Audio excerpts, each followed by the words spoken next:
Today we are going to go over all of the parts of a microscope and how to use it.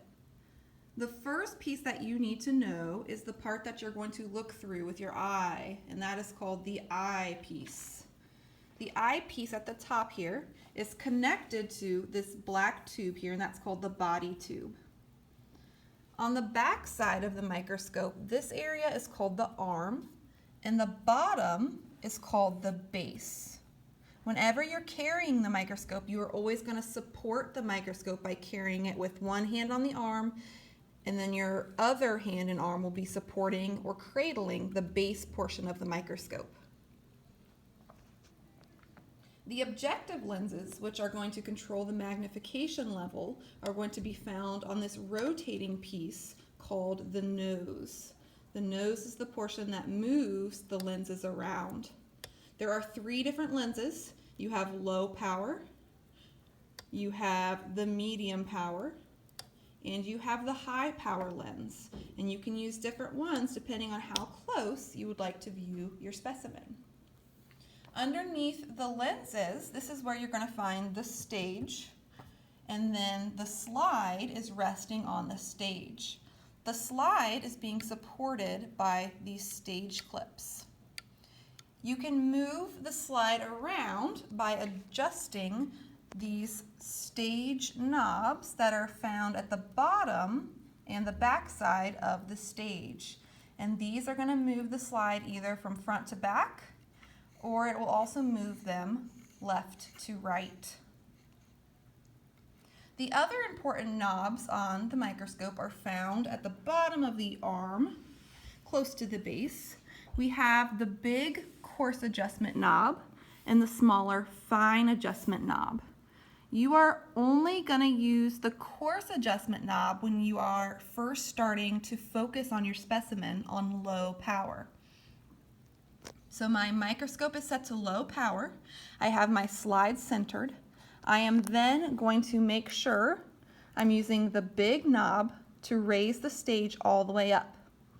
While looking through the eyepiece, I am going to continue to lower the stage until the specimen comes into view.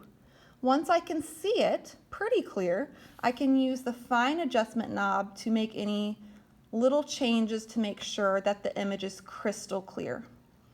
Once it's crystal clear, if I want to zoom in a little bit, I can go to medium power. And I will not use the coarse adjustment knob again. I will only use the fine adjustment because the coarse is going to move it way too quickly, way too much. Once I have it focused again on medium power, I can then go to high power, and I might have to make some small adjustments using that fine adjustment knob again, but do not ever use this big one on high power.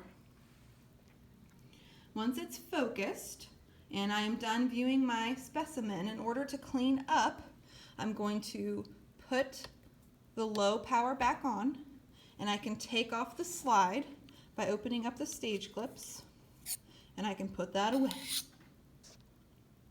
The other part of the microscope that you need to know is found underneath. We have the on button here, which is going to control the light source, the lamp, which is this portion right here, is just a light bulb. But up underneath the stage, you can see this little metal knob right here. This is going to adjust the diaphragm. The diaphragm is just an opening or a hole that adjusts to control the amount of light that is going to shine up through your slide.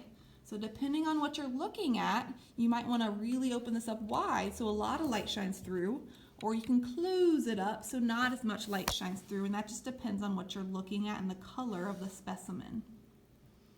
When you are completely done, you're going to make sure that your slide has been removed, your objective lens is on low, your stage is going to be lowered all the way, you're going to turn your microscope off, you are then going to make sure it's covered up, and the wires are going to be all nice and neat and wound up for the next bell to use.